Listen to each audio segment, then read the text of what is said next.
from Janice, because you know she's so shy and she doesn't want to get up here and do this. That's so wrong. I had to get up. I agree with you. She should look at all the pages. I have to read. Janice. So here goes. So it's in her words. How to describe Robin? Well, let me try. I still remember when Debbie introduced Robin to the family. My first thoughts were, wow, he's so handsome. In fact, when I was in San Jose after Robin's passing, I was getting a pedicure and showing photos of Robin to my nail technician. The other ladies at the salon wanted to see what Robin looked like. I showed them a photo of Robin when Debbie first met him. He looked like a rock star, they said. Yes, he certainly did. After getting to know Robin, we found that he was a stand-up guy, humble, respectful, polite, and very easy to get to know and love. Robin didn't come to the relationship as a single man. He was also the father of the cute, blonde, blue-eyed, shy but sweet girl, Wendy. Debbie and Robin got married around a year after meeting and gave Wendy siblings right away. First was Shane, a doppelganger of Robin, blonde, blue-eyed, and quiet of the little man. Our mother finally got the baby that she always wanted. Our dad was Swedish and German and had the blonde hair and blue eyes, but none of us siblings came out looking like him. Next came Christopher, a brown-haired little boy. He was quite active and got the nickname Critter because he was like a little animal scurrying about while crawling. Last but not least was a curly-haired, cute, thumb-sucking, foul-mouthed little girl. Yes, that would be Brianna. The foul mouth she got from Robin, and she can let you all know about the little sailor mouth of hers at the tender age of 2.5. Sorry, Auntie Jeannie, your sunshine knew words that I didn't even know. Robin and Debbie both worked at Pacific Gas and Electric Company. They worked very hard to provide a good life and education for their children. Robin often had additional 1 to 2 jobs while Debbie sold Avon while raising their family. Debbie was so savvy with their finances that she always made sure they took a family vacation each summer. Debbie and Robin gave me the most precious gift, or gave Janice the most precious gift that she could ever receive.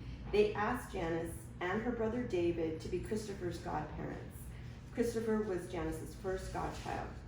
There were a handful of things that Robin did that Janice called bonus point moments. Debbie was a dog lover, but Robin, not so much, being a gas and electric meter reader. When the children were young, Robin did a lot of research until he found the perfect dog for the family, a sweet-tempered Cavalier King Charles Spaniel named Emmy. Big bonus points for Robin for doing this. Another bonus point moment was when he surprised our mother and Debbie with a 7-day, 6-night trip to Hawaii for Christmas. Robin did this to thank our mother for taking care of their children. The trip ended up being a girls' trip with the Berg sisters and a sister-in-law also going. You didn't invite any cousins. Nope. Dang. We feel left out, right, girls? Fast forward to July 2005, when their 21-year-old son, Christopher, was diagnosed with non-Hodgkin's lymphoma. Robin and Debbie were at the hospital every single day around the clock for the month that Chris was in the hospital. On August 26th, a doctor and nurse made a fatal mistake and gave Christopher another patient's chemotherapy. Robin was in the room when that happened. He felt that he should have been able to protect Christopher, but how was he to know that this would happen?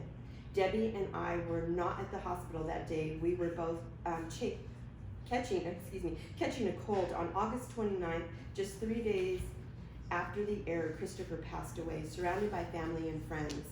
How does a parent survive this horrific loss? It was so painful to watch Debbie and Robin and their children go through this. Excuse me.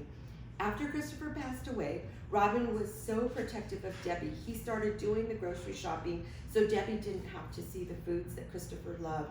That was too painful for her. Robin and Debbie joined a grief support group called the Compassionate Friends. This group is specifically for people that have lost a child, grandchild, or sibling. There is a conference each summer in a different state. In 2007, Debbie and I decided to take a road trip to the conference that was in Oklahoma. Robin was home when he received a call from the Discover card stating, were several charges in Arizona, New Mexico, Oklahoma. Robin's response to the credit card company was, "You just let her keep on charging."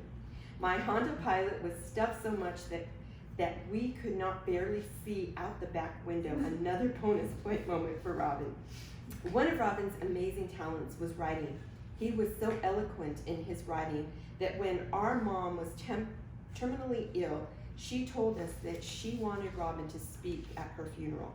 Brianna has also inherited this trait from Robin. Our family, especially Robin, has always loved visiting our New Mexico relatives. You could find Robin sharing a beer with our Uncle Albert or Uncle Bobby, just having a good time laughing with these two gents. Once Debbie and Robin bought a house here in New Mexico, Robin was ready to make the move to Albuquerque permanent. Yahoo! While here, he never turned down a chance to go to Peña Blanca to visit our Aunt Rosemary and Uncle Joe. On Sundays, our family went to breakfast with the neighborhood family, Auntie Jeannie, my Nino, my daddy, Stephen, and cousins Judy and Greg. One day, my Nino and Robin even dressed alike. They say it wasn't planned, but I beg to differ. With Debbie's permission and money, Judy, Greg, and Brianna made a man cave in an extra bedroom upstairs. They also spent blood, sweat, and tears to make this the best man cave anyone could imagine. It was truly a labor of love.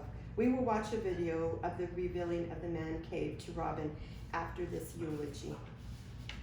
After we eat this afternoon, we will release orange and black balloons, San Francisco Giants for Robin, and green balloons for Christopher's 17th Angelversary tomorrow. On Robin's memorial table is a canvas that has words that Debbie and Robin chose to describe Christopher. Our family is so close that Robin was more than a brother-in-law to us. He was our brother. His presence will be sorely missed, and I take great comfort in knowing that Robin and Christopher have been reunited in heaven. Thank you all for your love and continued support for Debbie and Robin and our family. Thank you guys all. Let's eat.